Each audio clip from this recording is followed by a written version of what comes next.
বন্ধুরা, তোমরা সবাই কেমন আছো?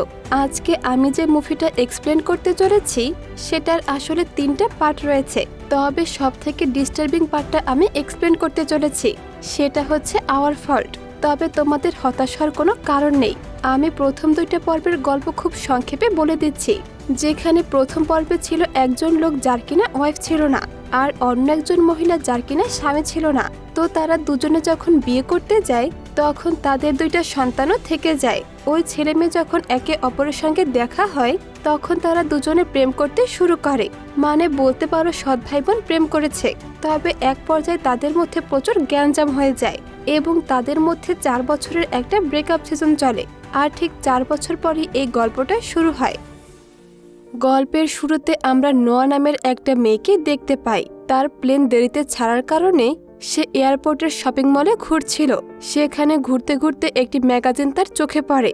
সেখানে লেখা ছিল ল্যান্ডাস্টারের উত্তরাধিকারী হিসেবে লন্ডনকে বেছে নেওয়া হয়েছে। 4 বছর আগে নোয়ার সঙ্গে তার সম্পর্ক ভেঙে গিয়েছিল। এরপর নোয়া একটা চকলেট কিনে প্লেনে উঠে পড়ে। প্লেনে ওঠার পর ভুলবশত তার ধাক্কা লাগে এক তরুণের সঙ্গে। ছেলেটির নাম ছিল সাইমন। তবে সৌভাগ্যক্রমে সে ছেলেটির পোশাক ছিল কফি রঙের, তাই কফির দাগটা খুব একটা বোঝা যায়নি। বিমান থেকে নামার পর সাইমন নোয়াকে প্রস্তাব দেয় চাইলে তারা একসঙ্গে ট্যাক্সিতে যেতে পারে। আসলে সে আরো কিছু সময় নোয়ার সঙ্গে কাটাতে চেয়েছিল, কিন্তু নোয়া জানায় তার এক বান্ধবী তাকে নিতে এসেছে। বিদায়ের সময় সাইমন মজা করে বলে, পরের বার দেখা হলে কিন্তু আমাকে কফি খাওয়াবে। এরপর নোয়া একটা লাল রঙের রেসিং কার দেখতে পায়। সে ভেবেছিল হয়তো নিক এসেছে তাকে নিতে, কিন্তু সেটা সত্যি ছিল না। কিছুক্ষণ পর সেখানে তার বান্ধবী জেনা আসে। জেনা জানায় সে খুব তাড়াতাড়ি বিয়ে করতে যাচ্ছে। দুজন হাঁটতে হাঁটতে গল্প করে, আর জেনা অনেক আনন্দিত ছিল। পরে ব্রাইডমেডদের জন্য পোশাক বিতরণ করা হয়, কিন্তু নোয়া নিজের পোশাক দেখে খুশি হতে পারে না, কারণ সেটি অন্য সব পোশাকের চেয়ে একদম আলাদা ছিল। তাই সে জেনাকে জিজ্ঞেস করে, তুমি কি আমার কাছে কিছু লুকাচ্ছ? জেনা বিষয়টা এড়িয়ে যায়। নোয়া অবাক হয়ে বলে, তুমি কি আমাকে মেইড অফ অনার বানাতে চাও নাকি? তাহলে তোমার বেস্ট ফ্রেন্ড কে হবে? জেনা হেসে বলে, তুমি তো জানো আমাদের দুজনের বেস্ট ফ্রেন্ড কে। এই কথায় নোয়ার মনটা একটু খারাপ হয়ে যায়। সে বলে, আমি কিন্তু আর নিককে কিস করতে চাই না। জেনা তাকে আশ্বস্ত করে বলে, ওসব কিছুই হবে না। এরপর শুরু হয় প্রি ওয়েডিং পার্টি। সবাই সাদা পোশাক পরে এসেছিল। জেনা নোয়ার জন্য একটা সাদা পোশাক রেখে দেয়। নোয়া সেটি পরে নিচে আসে। অন্যদিকে নিক খুব আকর্ষণীয় লুকে পার্টিতে প্রবেশ করে। তাকে দেখে নোয়া ভেতরে ভেতরে বিচলিত হয়ে পড়ে এবং লুকিয়ে থাকার চেষ্টা করে। পার্টিতে জেনা নোয়ার সঙ্গে তার চাচার পরিচয় করিয়ে দেয়। তারা কথা বলতে থাকে, কিন্তু নোয়া ঠিকমতো মনোযোগ দিতে পারছিল না। পুরনো প্রেমিককে সামনে দেখে সে খুব নার্ভাস হয়ে গিয়েছিল। তবুও সে নিজের কাজের অভিজ্ঞতা আর জীবনের কিছু গল্প শেয়ার করে। ঠিক তখনই নিক এসে জেনার চাচাকে শুভেচ্ছা জানায়, কিন্তু নোয়াকে এমনভাবে উপেক্ষা করে যেন তাকে কখনো চিনতই না। এতে নোয়া খুব অস্বস্তিতে পড়ে যায়। এরপর শুরু হয় বিয়ের মূল আয়োজন। সবাই রিসোর্টের উদ্দেশ্যে রওনা দেয়।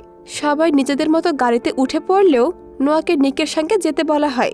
সে মোটেও এটা চাইছিল না, কিন্তু অন্য কোনো উপায় না থাকায় তাকে নিকের গাড়িতেই উঠতে হয়। গাড়ির পরিবেশটা শুরু থেকে অদ্ভুত আর অস্বস্তিকর ছিল। সময় কাটানোর জন্য নিক গান চালায়, কিন্তু দুজনের মধ্যে কোনো কথাই হয় না। রিসোর্টে পৌঁছানোর পর মেইড অফ অনার এবং বেস্টম্যান হিসেবে নোয়া আর নিককে একসঙ্গে অনেক সময় কাটাতে হয়। রাতে একটি ডিনার পার্টির আয়োজন করা হয়। মনে হচ্ছিল ইচ্ছে করেই তাদেরকে সবসময় কাছাকাছি রাখা হচ্ছে। সেখানে টেবিলে রাখা নীল রঙের গোলাপ দেখে সবাই অবাক হয়ে যায়। কেউ কেউ বলে, আমি তো কখনোই নীল গোলাপ দেখিনি। আসলে নিক একসময় নোয়াকে নীল গোলাপ দিয়ে প্রপোজ করার পরিকল্পনা করেছিল, কিন্তু সে সময় নোয়া বাড়িতে ছিল না।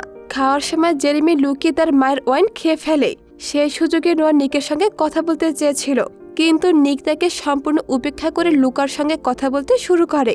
সে তার ওয়ার্কশপ আর জীবনের নানা ঘটনার গল্প করছিল।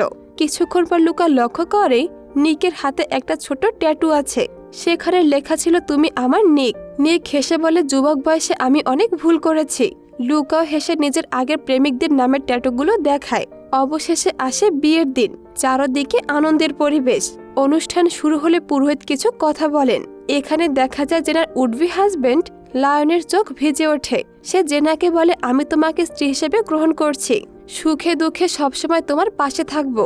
জেনা একইভাবে প্রতিশ্রুতি জানায়। রোমান্টিক এই মুহূর্তের পর তারা একে অপরকে চুমু খায়। এরপর জেনা ফুলের তোড়া ছুঁড়ে দেয়, আর সেটি গিয়ে পড়ে নোয়ার হাতে। এরপর নিক মজা করে লায়নকে জিজ্ঞেস করে, হানিমুনে কোথায় যাচ্ছ? লায়ন হেসে বলে, আমরা একটা দ্বীপে যাচ্ছি, সেখানে একটা ঝর্ণার নিচে কিছু স্বপ্ন পূরণ করব। কথাটা শুনে নিক হাসলেও একটু বেশি মজা করে ফেলে। এতে জেনার বাবা বিরক্ত হয়ে বলেন, আমার মেয়ের ব্যাপারে একটু সম্মান দেখাও। নিক আবারও হেসে বলে, সমস্যা হলো ঝর্ণার পানি এত জোরে পড়ে যে মানুষও আহত হতে পারে। এরপর নবদম্পতির নাচ শুরু করে। কিছুক্ষণ পর তাদের বন্ধুরাও নাচে যোগ দেয়। নিক চেষ্টা করছিল নোয়ার কথা না ভাবতে, আর নোয়া চেষ্টা করছিল বন্ধুর বিয়েতে হাসি খুশি থাকতে। কিন্তু জেনা চেয়েছিল এই পুরনো দূরত্বটা মুছে যাক, তাই সে নিক আর নোয়াকে একসঙ্গে নাচতে বাধ্য করে। সে বলে, একটু হাসো তো, কারণ জেনা আর লায়ন দুজনেই চেয়েছিল নিক আর নোয়া আবার কাছাকাছি চলে আসুক। নাচতে নাচতে অনেকদিন পর তাদের মধ্যে আবার স্বাভাবিক কথা শুরু হয়। ধীরে ধীরে তাদেরকে এই মুহূর্ত নিয়ে যায় আরো ব্যক্তিগত এক পরিবেশে। তারা একে অপরের খুব কাছাকাছি চলে আসে। 4 বছরের দ্রুত যেন এক রাতে মিলিয়ে যায়। অতীতের স্মৃতি আর চাপা ভালোবাসা আবারও ফিরে আসে। পরদিন সকালে ঘুম ভাঙতেই নিক যেন বদলে যায়। সে চুপচাপ জামা কাপড় পরে চলে যেতে চায়। নোয়া ভেবেছিল হয়তো এই সম্পর্কটা আবারও ঠিক হয়ে গেছে, কিন্তু বাস্তবতা ছিল অন্যরকম। কষ্টভরা কণ্ঠে নোয়া বলে, তোমার দাদার কবরের কাছে তোমার লেখা আমি দেখেছিলাম। সেখানে লেখা ছিল, তুমি সব সময় আমার অন্ধকারের আলো হয়ে থাকবে। নিক ঠান্ডা স্বরে উত্তর দেয়, হয়তো এতদিনে বৃষ্টি পানিতে সবকিছুই মুছে গেছে। নোয়া শান্তভাবে বলে, না, লেখাটা এখনো আছে। তখন নিক অভিমান নিয়ে বলে, তুমি জানো আমি এখনো চোখ বন্ধ করলে কি দেখি? আমি তোমাকে দেখি, আর সেই ছেলেটাকেও। সে আসলে মাইকেলের কথাই বলছিল। সেই মাইকেলের কারণে একসময় নিক আর নোয়ার সম্পর্ক ভেঙে গিয়েছিল। নিক চলে যেতে চাইলে নোয়া ধীরে বলে, যাওয়ার আগে আলোটা নিভিয়ে যাও। নিক থেমে যায়, তারপর জিজ্ঞেস করে, তুমি কি এখন আর আলো জ্বালিয়ে ঘুমাও না? নোয়া হালকা হেসে বলে, না, এখন আর আলো জ্বালিয়ে ঘুমাই না। পুরনো ভয় আর পুরনো অভ্যাসগুলো ছেড়ে দিয়েছি। কিছুদিন পর নোয়া বিশ্ববিদ্যালয়ে গিয়ে নিজের ডিগ্রির সার্টিফিকেটগুলো সংগ্রহ করে। এরপর সে জীবনে টিকে থাকার জন্য নানা ধরনের কাজ করতে শুরু করে। কখনো ডেলিভারি, কখনো পাহাড়ি ট্রেকিং, কখনো ক্যামেরার কাজ, আবার কখনো ইভেন্টে ফায়ার শো। অন্যদিকে মাইকেল তার বসের সঙ্গে কথা বলছিল। বস তাকে জিজ্ঞেস করেন, তুমি মানসিক স্বাস্থ্য বিভাগে কতদিন ধরে কাজ করছো? আসলে মাইকেল একটি গুরুত্বপূর্ণ বিষয় লুকিয়ে রেখেছিল। বিশ্ববিদ্যালয়ে কাজ করার সময় সে এক মেয়ের সঙ্গে সম্পর্কে জড়িয়েছিল, আর সেই মেয়েটি ছিল নোয়া। সেই সম্পর্কের কথাই তার বস জেনে গিয়েছে। ফলে বস আর তাকে চাকরিতে রাখতে চায় না। পরে জানা যায় নিক নিজেই সব সত্য কথা বসকে জানিয়েছিল। এদিকে নোয়ার একটি চাকরির ইন্টারভিউ ছিল। সেখানে গিয়ে সে দেখতে পায় একজন লোক একটি রোবট ঠিক করছে। লোকটি ঘুরে তাকাতেই নোয়া তো চমকে ওঠে। সে আর কেউ নয় বরং সাইমন। নোয়া হেসে বলে, তোমাকে খুব চেনা চেনা লাগছে। সাইমন হেসে উত্তর দেয়, হ্যাঁ, আমাদের একবার প্লেনে দেখা হয়েছিল। সাইমন হেসে আরো বলে, আরেকবার ট্রাফিক জ্যামে তুমি আমাকে একটা আঙুল দেখিয়েছিলে। কথাটা শোনা মাত্রই নোয়া ভীষণ লজ্জায় পড়ে যায়। সে আগের অভদ্র আচরণের জন্য ক্ষমা চেয়ে চুপচাপ সেখান থেকে চলে যায়। পরদিন নোয়ার কাজ দেখে সাইমন সত্যি মুগ্ধ হয়ে যায়। সে তাকে অভিনন্দন জানিয়ে বলে, সেদিন আমার নিয়োগকারীদের সঙ্গে একটা গুরুত্বপূর্ণ মিটিং ছিল, কিন্তু সেটা আমি ঠিকভাবে সামলাতে পারিনি। তাই চাই তুমি আমাকে সাহায্য করো, যাতে পরের মিটিংগুলো আবার ভালোভাবে করতে পারি। এদিকে নিকের কোম্পানির অবস্থা দ্রুত খারাপ হতে শুরু করে। তাদের কোম্পানিতে খবর আসে তাদের স্পেনের শাখাগুলো বন্ধ করে দেওয়া হয়েছে। কর্মচারীরা ক্ষোভে ফেটে পড়ে, কারণ হঠাৎ করে সবার চাকরি চলে গেছে। টেলিভিশনে জানানো হয় অর্থনৈতিক সমস্যার কারণে এই শাখাটি বন্ধ করা হয়েছে। কর্মীরা নিকের বাবার উপরে প্রচন্ড রেগে যায়। এক বিক্ষুব্ধ কর্মচারী তার উপরে আক্রমণ করার চেষ্টা করে, তারপর দ্রুত সেখান থেকে পালিয়ে যায়। বোর্ড মিটিংয়ে একজন সদস্য বলেন, ল্যান্ডস্টার কোম্পানি তাদের কর্মীদের সঙ্গে খুবই খারাপ আচরণ করেছে। তখন নিক ছিল লন্ডনে আর তার বাবা ছিল স্পেনে। টিভিতে এক ক্ষুব্ধ কর্মচারী নিককে উদ্দেশ্য করে হুমকি দেয়, সাহস থাকলে স্পেনে এসে নিজের ভুল ঠিক করো। বোর্ড সদস্যরা বুঝতে পারে এই ঘটনার প্রভাব কোম্পানির শেয়ারের দামের উপরে পড়তে পারে। তাই একজন পরামর্শ দিয়ে বলে, গণমাধ্যমে এই খবরটা চাপা দিতে অন্য কোনো বড় খবর সামনে আনা উচিত। কয়েক ঘন্টা পরে নিককে একটি মেয়ের সঙ্গে দেখা যায়। এই মেয়েটির নাম হলো সোফিয়া। সে বলে, আমাদের সম্পর্কটা আনুষ্ঠানিক করা উচিত। এতে দুজনেরই লাভ। তোমার বাবার সামনে নির্বাচন, তাই তোমার একজন পার্টনার দরকার। আর আমার জন্য এই বিয়েটা কোম্পানির বিতর্ক থেকে মানুষের মনোযোগ সরিয়ে দেবে।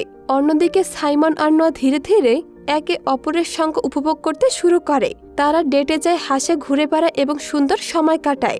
একসময় সাইমন নোয়াকে চুমু খেতে চায়, কিন্তু নোয়া সোজাসুজি জানিয়ে দেয় যে আমি এত দ্রুত কারোর সঙ্গে মিলিত হতে চাই না। আমার একটু সময় দরকার। সাইমন তার কথাকে সম্মান করে। তারা দুজন ঠিক করে সম্পর্কটা ধীরে ধীরে এগিয়ে নেবে। পরের দিন সাইমন অফিসের সহকর্মীদের সঙ্গে মিটিং করছিল। সে বলে, আমাদের অফিসের পরিবেশটা সবচেয়ে ভালো হতে হবে। আগামীকাল বিনিয়োগকারীরা আসবে, তাই সবাইকে নিজেদের সেরাটা দিতে হবে। কর্মচারীরা হাসতে হাসতে বলে, তাহলে কাল কফি কে বানাবে? নোয়া কৌতূহল নিয়ে জিজ্ঞেস করে, এখানে কতজন বিনিয়োগকারী আসছে? সাইমন মজা করে বলে, তোমার বরং এটা নিয়ে ভাবা উচিত ওদের জন্য কফি কে বানাবে। এরপর তারা মজার ছলে শক্তি পরীক্ষার একটা খেলা শুরু করে। ঠিক হয় যে হারবে সে বিনিয়োগকারীদের জন্য কফি সার্ভ করবে। ঠিক সেই সময় দরজায় এসে হাজির হয় সে বিনিয়োগকারী নিক। নোয়াকে দেখে সে অবাক হয়ে বলে, তুমি এখানে কি করছো? নোয়া শান্তভাবে উত্তর দেয়, আমি এখানে কাজ করি। যেহেতু তুমি এই কোম্পানির শেয়ার কিনছো, তাই আমি এখন তোমারই একজন কর্মী। তাদের কথোপকথন দেখে সাইমন অবাক হয়ে জিজ্ঞেস করে, তোমরা কি একে অপরকে চেনো নাকি? তখন নিক রাগ আর হিংসায় ভরা গলায় বলে, আমার স্টেপ সিস্টার এখানে কাজ করছে। আমি লাখ লাখ টাকা বিনিয়োগ করেছি ফলাফল দেখার জন্য, কোনো চায়ের দোকান চালানোর জন্য নয়। সাইমন ঠান্ডা মাথায় উত্তর দেয়, আমরা প্রযুক্তি নিয়ে কাজ করি, আর আমাদের দলের খুব গুরুত্বপূর্ণ একজন সদস্য। তুমি যে স্ট্র্যাটেজিক প্ল্যান দেখে এই কোম্পানিতে বিনিয়োগ করার সিদ্ধান্ত নিয়েছো, সেটা মূলত ওর কাজ। নিক হালকা হেসে বলে, তাহলে তো বুঝি ভালো কফিও বানাতে পারো। ঠিক আছে, আমার জন্য 1 কাপ কফি পাঠাও। নিকের কথায় সাইমন অপমানিত বোধ করে। পরিস্থিতি সামলাতে সে নিজে কফি বানাতে চলে যায়। বাড়ি ফিরে নিক সোফিয়াকে বলে, নতুন কোম্পানির অবস্থা খুব একটা ভালো নয়, তাই তাকে কিছুদিন স্পেনেই থাকতে হবে এবং কয়েকটি গুরুত্বপূর্ণ বিষয় ঠিক করতে হবে। তাদের পরিকল্পনা ঠিকমতো এগোচ্ছে ভেবে দুজনেই বেশ সন্তুষ্ট ছিল। কয়েকদিন পরে সারা নোয়ার সঙ্গে কথা বলছিল। ঠিক তখনই নিক এসে তাকে কিছু ব্রুম ফাইল পাঠাতে বলে। নোয়া কাজটা করে দেয়, কিন্তু লিফটে ওঠার সময় নিক দেখতে পায় সাইমন আর নোয়া হাত ধরে দাঁড়িয়ে আছে। দৃশ্যটা দেখে সে ভীষণ বিরক্ত হয়ে যায়। পরদিন নোয়া একটা ম্যাগাজিন দেখছিল। পৃষ্ঠা উল্টাতে উল্টাতে সে দেখতে পায় নিক আর সোফিয়ার বিয়ের খবর সেখানে ছাপা হয়েছে। ঠিক তখন কাছের এক চায়ের দোকানে মাইকেল বসেছিল। নোয়া তাকে দেখে কথা বলতে এগিয়ে যায়, কিন্তু মাইকেল তার উপরে অনেক রাগ দেখায়, কারণ তাদের অতীতের একটা ঘটনা তার জীবন পুরোপুরি বদলে দিয়েছিল। এরপর নোয়া সোফিয়াকে ফোন করে। সে বুঝতে পেরেছিল নিক কোনোভাবে মাইকেলকে বিপদে ফেলতে চাইছে। কয়েক ঘন্টা পরে রাফেল নোয়ার সঙ্গে দেখা করে। সেদিন তাদের পরিবারে একটা ছোট্ট পার্টির আয়োজন ছিল। ম্যাগি আর নিক একসঙ্গে বাড়িতে আসে। ম্যাগি প্রথমে একটু দূরত্ব বজায় রাখলেও নোয়াকে দেখে তার আচরণ অনেকটাই স্বাভাবিক হয়ে যায়। বাবা আর ছেলে রান্নাঘরে গেলে নিকের বাবা তাকে বলেন, তোমার নতুন সিদ্ধান্তগুলো কোম্পানির অনেক ক্ষতি করছে। নতুন কিছু করা ভালো, কিন্তু শুধু কঠোর হলে ভালো নেতা হওয়া যায় না। একজন প্রধান হিসেবে তোমাকে আরো পরিণত আর নমনীয় হতে হবে। অন্যদিকে উইলিয়াম ম্যাগির সঙ্গে সম্পর্ক ভালো রাখার চেষ্টা করছিল, কিন্তু ম্যাগি আসলে তার ভাইয়ের সঙ্গে সময় কাটাতে চায়, অথচ ভাই তাকে খুব একটা গুরুত্ব দেয় না। এদিকে প্রযুক্তি কোম্পানিতে নিক একটা নতুন নিয়ম ঘোষণা করে। সে জানায় এখন থেকে কোনো কর্মচারী আরেক কর্মচারীর সঙ্গে সম্পর্ক রাখতে পারবে না। যদি এমন সম্পর্ক থাকে তাহলে সেটা শেষ করতে হবে। সাইমন সঙ্গে সঙ্গে এই সিদ্ধান্তের বিরোধিতা করে। সে বলে, এমন সিদ্ধান্ত নেওয়ার আগে অন্তত আমাকে জানানো উচিত ছিল। নিক ঠান্ডা গলায় উত্তর দেয়, আমি জানতাম তুমি একজন দুর্বল বিনিয়োগকারী আর গোপনীয়তা রক্ষা করতেও পারো না। নিজের আবেগ নিয়ন্ত্রণ করতে শেখো। রাতে নোয়া বুঝতে পারে সাইমনের সঙ্গে তার সম্পর্ক টিকিয়ে রাখা কঠিন হবে, কারণ একদিন না একদিন নিক সবকিছু জেনে যাবে। এতে সাইমনের কোম্পানিও ঝুঁকিতে পড়তে পারে, কিন্তু সাইমন তাকে বলে, ঝুঁকি থাকলেও আমি তোমার সঙ্গেই থাকতে চাই। পরের দিন নিক আর নোয়া লিফটে ওঠে। নিক জানায়, আমি পুরো অফিসে ক্যামেরা লাগিয়েছি, আমি দেখতে চাই সবাই নতুন নিয়ম মেনে চলছে কিনা। বাইরে থেকে মনে হচ্ছিল নোয়া হয়তো সাইমনের সঙ্গে সম্পর্ক শেষ করে দিয়েছে, আর নিক সেটা দেখে খুবই খুশি হয়েছে। কিন্তু আসল সত্য ছিল ভিন্ন। নোয়া আসলে চাকরি ছেড়ে দেওয়ার সিদ্ধান্ত নিয়েছে। সে বলে, আমি অনেক বদলে গেছি। নিক হেসে বলে, কোথায় বদলেছ? তোমার চোখ, তোমার চুল সব তো আগের মতোই আছে। নোয়া শান্ত গলায় বলে, এখানে ক্যামেরা আছে, তাই যা বলছো বা করছো সাবধানে করো। আমি চাকরি ছাড়তে চাই। নিক জিজ্ঞেস করে, কেন? তুমি কি কারোর সঙ্গে সম্পর্কে জড়িয়েছ? নোয়া উত্তর দেয়, হ্যাঁ, আমি সাইমনের সঙ্গে সম্পর্কে আছি, যেমন তুমি সোফিয়ার সঙ্গে আছো। নিক কিছুক্ষণ চুপ থেকে জিজ্ঞেস করে, তুমি কি তার সঙ্গে রাত কাটিয়েছ? নোয়ার উত্তর শুনে সে বুঝতে পারে তারা সত্যি একসঙ্গে সময় কাটিয়েছে। নিক বলে, আমি জানি তুমি সাইমনকে ভালোবাসো না। এরপর তাদের মধ্যে তর্ক শুরু হয়। পুরনো অভিমান, ভালোবাসা আর ভুল বোঝাবুঝি সামনে চলে আসে। তর্কের এক পর্যায়ে নোয়া শান্ত গলায় বলে, কখনো কখনো শিকারীরা তাদের শিকারকে হারিয়ে ফেলে, এই কথা বলেই সে সেখান থেকে চলে যায়। ছুটির পর ম্যাগি তার মায়ের কাছে ফিরে যাওয়ার জন্য প্রস্তুত হচ্ছিল। সে জিজ্ঞেস করে নিক কোথায়। ও তো আমাকে নিতে আসার কথা ছিল, কিন্তু নিক তখন কাজে ব্যস্ত থাকায় আসতে পারেনি। তাই কিছু সময় ম্যাগি নোয়ার সঙ্গে থাকে। পরে নিক এসে ম্যাগির কাছে ক্ষমা চায়। ঠিক তখনই নিকের মা অ্যানাবেল তার সঙ্গে কথা বলতে চান। তিনি বলেন, আমার সঙ্গে 5 মিনিট কথা বলো। আমি ম্যাগির দায়িত্ব তার বাবার হাতে তুলে দিতে চাই। আমি অনেকদিন ধরে একটা গুরুতর অসুখের সঙ্গে লড়াই করছি। খুব শিগগিরই আমার অস্ত্রোপচার হবে। তাই এখন থেকে ম্যাগি তোমার কাছেই থাকবে। হয়তো তুমি আমাকে ঘৃণা করো, কিন্তু অন্তত আমার জন্য ওর খেয়াল রেখো। এরপর অ্যানাবেল মেয়েকে জড়িয়ে ধরে বলে, এখন থেকে তুমি তোমার ভাইয়ের সঙ্গে থাকবে। এই পুরো সময় নোয়া সেখানেই ছিল। নোয়া চলে যেতে চাইলে নিক তাকে থামিয়ে বলে, আজ রাতটা অন্তত আমরা একসঙ্গে থাকতে পারি। সেই রাতে তারা দীর্ঘ সময় একসঙ্গে কাটায়। বহুদিনের দূরত্ব আর চাপা ভালোবাসা আবারও ওদেরকে খুব কাছাকাছি নিয়ে আসে। পরদিন সকালে ঘুম ভাঙলে নিক দেখতে পায় নোয়া আর সেখানে নেই। সে নোয়াকে খুঁজতে শুরু করে, কিন্তু ম্যাগি এসে জানায় নোয়া চলে গেছে। অন্যদিকে নোয়া গাড়িতে বসে কাঁদছিল। হঠাৎ সে নিজের জামায় রক্তের দাগ দেখতে পায়। তাই সে ভয় পেয়ে দ্রুত ডাক্তারের কাছে চলে যায়। ডাক্তার কিছু পরীক্ষা নিরীক্ষা করে বলেন, তুমি গর্ভবতী। তোমার শরীরে সামান্য রক্ত জমাট হয়েছে, সাবধানে থাকতে হবে। এই খবর শুনে নোয়া পুরোপুরি হতভম্ব হয়ে যায়। সে মানসিকভাবে এখনো মা হওয়ার জন্য প্রস্তুত ছিল না। নিরাপত্তার জন্য ডাক্তার তাকে আল্ট্রাসোনোগ্রাফি করার পরামর্শ দেন। ঠিক সেই সময় মাইকেল হাসপাতালের পাশ দিয়ে যাচ্ছিল। কাগজে নোয়ার নাম দেখে সে জানতে পারে নোয়া আসলে গর্ভবতী। আল্ট্রাসোনোগ্রাফিতে জানা যায় নোয়া একটি ছেলে শিশুর মা হতে চলেছে। মাইকেল এই পরিস্থিতি সামলানোর চেষ্টা করে। সে বলে, তুমি আপাতত আমার বাসার গেস্ট হাউসে থাকতে পারো। তোমার মা বিষয়টা জানলে অনেক ঝামেলা হতে পারে। এদিকে লায়ন বাড়ি ফিরলে জেনা জানায় সেও মা হতে চলেছে। সত্যিটা জানার পর লায়ন আনন্দিত হলে পরে উদ্বিগ্ন হয়ে জিজ্ঞেস করে, যদি বাবা জানতে পারে যে নোয়ার সন্তানের বাবা নিক, তাহলে কি নিককে জানানো হবে? জেনা তাকে থামিয়ে দেয় এবং বলে, এখনই কিছু বলা যাবে না। কয়েকদিন পর মাইকেল সোফিয়ার সঙ্গে দেখা করে। সে জানায় নিক আর নোয়া একে অপরের সৎ ভাই বোন।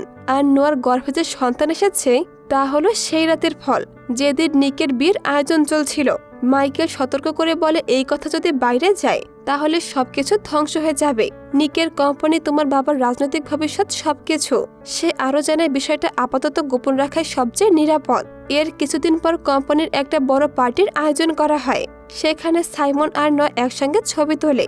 সবাই তাদের সম্পর্ককে একটি শক্ত বন্ধনের প্রতীক হিসেবে দেখছিল। পার্টিতে সোফিয়া নোয়াকে বলে, মাইকেলের সমস্যাটা আমি সামলে দিয়েছি, কিন্তু কথার মাঝে সে এমন ইঙ্গিত দেয় যাতে বোঝা যায় সে নোয়ার গোপন বিষয় সম্পর্কে সবকিছুই জানে। নোয়া বুঝতে পারে সোফিয়া হয়তো এই সত্যিটা জেনে গেছে। পরে নোয়া ওয়াশরুমে যায়। সেই সুযোগে সাইমন সোফিয়াকে নাচের আমন্ত্রণ জানায়। ঠিক তখনই নিক নোয়ার কাছে এসে চুমু খায়। সে বলে, তোমার কাছে এলে আমি নিজেকে নিয়ন্ত্রণ করতে পারি না। নোয়া হঠাৎ অসুস্থ বোধ করতে শুরু করে। সে বলে, সাইমনকে ডাকো। কিন্তু সাইমন তখন অনেকটাই মাতাল অবস্থায় ছিল। তাই নিক বলে, ঠিক আছে, আমি তোমাকে বাড়ি পৌঁছে দিচ্ছি। পুরো ঘটনা দূর থেকে সোফিয়া দেখছিল আর সে ভেতরে ভেতরে ভেঙে পড়ে। বাড়ি ফিরে নোয়া বলে, আমার শরীরটা খুব খারাপ লাগছে, আজ রাতে আমি এখানেই থাকবো। নিক তাকে সাহায্য করতে চাইলে নোয়া তাকে থামিয়ে দেয়। সে বলে, আমাদের সম্পর্ক আর এগোতে পারে না। আমরা দুজনই অন্য সম্পর্কে আছি, তার উপর আমরা সৎ ভাই বোন। সে আরো বলে, সোফিয়া খুব ভালো মেয়ে, তোমার পরিবারও তাকে পছন্দ করে। তোমাদের একসঙ্গে সুন্দর একটা ভবিষ্যৎ হবে। নিক হালকা হেসে বলে, তোমার আর আমার সন্তানও খুব সুন্দর হতো। এ কথার পর দুজনে বুঝতে পারে তাদের সম্পর্কের এখানে ইতি টানতে হবে। তারা একে অপরকে শেষবারের মতো বিদায় জানায়। কিন্তু নোয়ার শারীরিক অবস্থা তখন আরো খারাপ হতে শুরু করে। দৃশ্যটা এবার চলে যায় হাসপাতালে। ডাক্তার নোয়াকে পরীক্ষা করে বলেন, তোমার আরো আগে আসা উচিত ছিল। এরপর সোফিয়া নোয়ার সঙ্গে কথা বলে। সে জানায় মাইকেল তোমার গোপন বিষয়টা জেনে গেছে। সোফিয়া তাকে আরো বলে, তুমি বেশি দিন এই সত্যটাকে লুকিয়ে রাখতে পারবে না। নোয়া শান্তভাবে উত্তর দেয়, আমি দেশ ছেড়ে আমার খালার বাসায় চলে যাব, আর কখনোই এখানে ফিরবো না। এদিকে পার্টির অতিথিরা একে একে চলে যায়। শুধু পরিবারের সদস্যরাই সেখানে থেকে যায়। নোয়া আর ম্যাগি উইলিয়ামকে জড়িয়ে ধরে। এই দৃশ্য দেখে নিকের মনটা নরম হয়ে আসে। রাতে ম্যাগি আর নোয়া একই ঘরে ঘুমাতে যায়। তারা অনেকক্ষণ গল্প করে। নোয়া বলে, এই ঘরে ঘুমানোটা যেন আমার কাছে ঝিনুকের মতো। এখানে আমি কখনো একা অনুভব করি না। তারপর সে হেসে বলে, এই ঘরটা এখন থেকে তোমার। আমি ফিরে এলে আমরা দুজন এখানে একসঙ্গে থাকবো। এ কথা বলতেই তারা ঘুমিয়ে পড়ে। পরদিন নোয়া সাইমনের বাড়িতে ফিরে যায়। সাইমন জিজ্ঞেস করে শেষকৃত্য কেমন হলো। নোয়া বলে সবকিছু খুব কঠিন ছিল, তবে মনে হচ্ছে ঘটনাগুলো নিককে একটু বদলে দিয়েছে। এরপর নোয়া বলে আমি তোমাকে একটা গুরুত্বপূর্ণ কথা বলতে এসেছি। এবার দেখা যায় সোফিয়া আর নিককে। সোফিয়া জানতো তার বাবার নির্বাচন সামনে, সেই কারণে সে একটি নিউজ চ্যানেল কিনেছে যাতে পরিস্থিতি নিয়ন্ত্রণে রাখা যায়। নিক তাকে জানায় আমি লন্ডনের ফ্ল্যাটটা বিক্রি করে স্পেনে স্থায়ীভাবে চলে যাচ্ছি, অর্থাৎ সে সোফিয়ার সঙ্গে সম্পর্কটা শেষ করতে চায়। সোফিয়া ক্ষুব্ধ হয়ে বলে তুমি সবসময় দোষ অন্যের উপরে চাপিয়ে দাও। নিজের ইগোর কারণে তুমি তোমার বাবাকে কখনো জড়িয়ে ধরতে পারোনি, তোমার মায়ের সঙ্গে শেষবার ঠিকমতো দেখা করতে পারোনি, আর নোয়াকে যাকে তুমি এত ভালোবাসো তাকেও তুমি কখনো ক্ষমা করতে পারোনি। সোফিয়া আরো বলে তুমি সবসময় ভেবেছ ক্ষমা করলে তোমার অহংকারে আঘাত লাগবে, আর সেই কারণে তুমি একে একে সবাইকে হারিয়েছ। কিছুক্ষণ পর সে নরম গলায় বলে এখন সময় এসেছে নিজের ভেতরের সমস্যাগুলোর মুখোমুখি হওয়ার, যেন আর কারো জীবন নষ্ট না হয়, বিশেষ করে নোয়ার। এ কথাগুলো শুনে নিক বুঝতে পারে নোয়া এখনো তার জীবনের সবচেয়ে গুরুত্বপূর্ণ মানুষ। সোফিয়া আবার বলে তোমার এখন নোয়ার কাছে ফিরে যাওয়া উচিত। যদি এই মুহূর্তে তোমার সবচেয়ে কাউকে বেশি প্রয়োজন হয় সেটা হলো নোয়া। এ কথা শুনে নিক অনেক ইমোশনাল হয়ে পড়ে। সে সোফিয়াকে জিজ্ঞেস করে তুমি আমার জন্য এত কিছু কেন করছো। সোফিয়া কিছুক্ষণ চুপ থাকে, তার চোখে কষ্টের ছাপ ফুটে ওঠে। নিক ধীরে বলে ধন্যবাদ। তারপর সে সেখান থেকে চলে যায়। বের হওয়ার সময় সে দেখতে পায় তার বাবা উইলিয়াম আর ম্যাগির মধ্যে খুব সুন্দর একটা সম্পর্ক তৈরি হয়েছে। দৃশ্যটা দেখে তার মুখে অনেকদিন পর সত্যিকারের হাসি ফুটে ওঠে। এরপর নিক সাইমনকে ফোন করে। সাইমন জানতো নিক স্পেন ছেড়ে লন্ডনে ফিরে যাচ্ছে। ফোনে নিক বলে আমি আমার কোম্পানিকে আবার ঠিক করে তুলব। এই কথার মধ্যে বোঝা যায় নিক শুধু ব্যবসা নয়, নিজের ভাঙা জীবনটাকে নতুন করে গুছিয়ে নেওয়ার সিদ্ধান্ত নিয়েছে। নিক সিদ্ধান্ত নেয় তার ইন্স্যুরেন্স কোম্পানির যেসব কর্মচারীদের চাকরি চলে গিয়েছিল তাদের নতুন কোম্পানিতে আবার সুযোগ দেওয়া হবে, কারণ সে এখন শুধু নিজের কথা নয় অন্যদের ভবিষ্যতের কথা ভাবতে শিখেছে। এদিকে মাইকেলের বস তাকে জানায় তুমি এখানে আর কাজ করতে পারবে না, এই কাগজে সই করো এবং এখান থেকে চলে যাও। বিদায়ের আগে মাইকেল এক রোগীকে দেখে তার দিকে ধীরে ধীরে এগিয়ে যায়। দূর থেকে মনে হচ্ছিল সে হয়তো নোয়া, কিন্তু সে কাছে গিয়ে বুঝতে পারে সে নোয়া নয়। এই লোকটির নাম হলো ব্রায়ার। অন্যদিকে নোয়া দেশ ছেড়ে চলে যাওয়ার কথা ভাবছিল। ঠিক তখনই নিক তার কাছে আসে। সে বলে সবকিছু ভেঙে গেলেও প্রতিটা পথ আমাকে তোমার কাছে ফিরিয়ে আনে, আমি আবার তোমার সঙ্গে নতুন করে শুরু করতে চাই। নোয়া বিরক্ত হয়ে বলে এই সংলাপগুলো আর কাজ করবে না, তুমি এখন এখান থেকে চলে যেতে পারো। কিন্তু নিক হাল ছাড়ে না। সে বলে আমার আর তোমার মাঝে আর কেউ আসতে পারবে না। নোয়া শান্তভাবে নিজের পেটের দিকে ইঙ্গিত করে। তার গর্ভাবস্থা এখন অনেকটাই স্পষ্ট উঠেছে। নিক বলে এতে আমার কোনো সমস্যা নেই, আমি তোমাকে খুবই ভালোবাসি, তুমি শুধু আমাকে একবার ক্ষমা করো, তুমি আমাকে ছেড়ে যেও না। আমি সাইমনের সন্তানকেও নিজের সন্তান হিসেবে মেনে নিতে রাজি। এ কথা শোনা মাত্রই নোয়া রেগে যায় এবং গাড়ি চালিয়ে চলে যেতে চায়। ঠিক তখন লায়ন চিৎকার করে বলে ওঠে আরে বোকা, এটা তোরই সন্তান। কথাটা শুনে নিক হতবাক হয়ে যায়। সে দ্রুত নোয়ার পিছু নেয়। এরপর রাস্তার পাশে দুজনের কথা হয়। নিক জিজ্ঞেস করে বাচ্চার বয়স কত মাস। নোয়া উত্তর দেয় 6 মাস। নিক আবেগে বলে তাহলে আমি বাবা হতে চলেছি। নোয়া হালকা হেসে বলে না, আমি মা হতে চলেছি। এরপর তাদের মধ্যে ছোট্ট একটা দুষ্টুমি ভরা তর্ক শুরু হয়। নিক বারবার বোঝাতে থাকে আমি তোমাকে সত্যি অনেক ভালোবাসি। বিদায়ের আগে সে বলে আমি আমার মাকে এই খবরটা জানাবো। সে এখন দাদি হতে যাচ্ছে। কিন্তু গল্প এখানেই শেষ হয়নি। ল্যান্ডস্টার পরিবারের প্রাসাদের সামনে একটি মোটরসাইকেল এসে থেমে যায়।